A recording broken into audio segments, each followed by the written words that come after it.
This story is about an extraordinary egg. On Pebbled Island there lived three frogs, Marilyn, August, and one who was always somewhere else.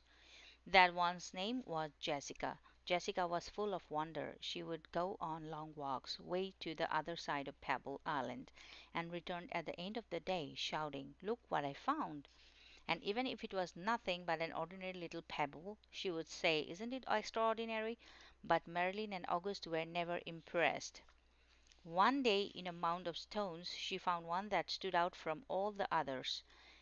It was perfect, white like the snow and round like the full moon on a midsummer night.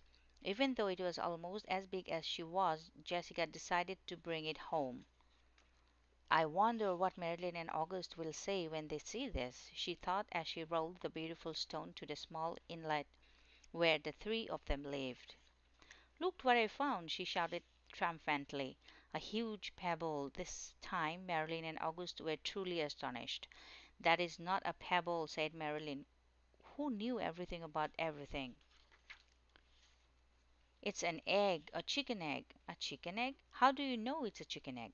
asked Jessica, who had never ever heard of chickens. Marilyn smiled. "There are some things you just know." A few days later the frogs heard a strange noise coming from the egg. They watched in amazement, and as the egg cracked and out crawled a long, scaly creature that walked on four legs. "See!" exclaimed Marilyn. "I was right. It's a chicken." "A chicken?" they all shouted. The chicken took a deep breath, grunted, gave each of the astonished frogs a look, and said in a small, raspy voice, "Where is the water?" "Straight ahead," the frogs cried out excitedly. The chicken threw herself into the water, and the frogs dove in after her. To their surprise, the chicken was a good swimmer and fast too, and she showed them new ways to float and paddle. They had a wonderful time together and played from sun up to sundown, and so it went for many days. Then one day, when Jessica was somewhere else, August and Marilyn saw a commotion in the water below them. Someone was in trouble.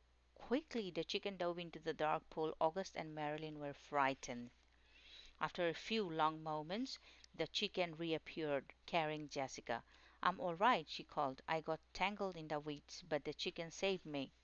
From that day on, Jessica and her rescuer were inseparable friends. Wherever Jessica went, the chicken went too. They traveled all over the island. They went to Jessica's secret thinking place and to the great Pebble Monument. One day they went to a place where Jessica had never been before. A red and blue bird flew down from a tree. "Oh, there you are!" it exclaimed when it saw the chicken. "Your mother has been looking all over for you. Come, I'll take you to her." They followed the bird for a very long time. They walked and they walked. They walked under the warm sun and the cool moon. And then they came upon the most extraordinary creature they had ever seen. It was asleep, but when it heard the little chicken shout, "Mother!" it slowly opened one eye, smiled an enormous smile, and in a voice as gentle as the whispering grass, said, "Come here, my sweet little alligator." And the little chicken climbed happily into her mother's nose. "Now it's time for me to go," said Jessica. "I will miss you very much, little chicken. Come visit us soon and bring your mother too." Jessica couldn't wait to tell Marilyn and August what had happened, and she neared the inlet. She shouted, "Guess what I found?" And she told them all about it. And do you know what the mother chicken said to her baby? Jessica asked. "She called her my sweet little alligator." "Alligator?" said Marilyn. "What a silly thing to say!" And the three frogs couldn't stop laughing.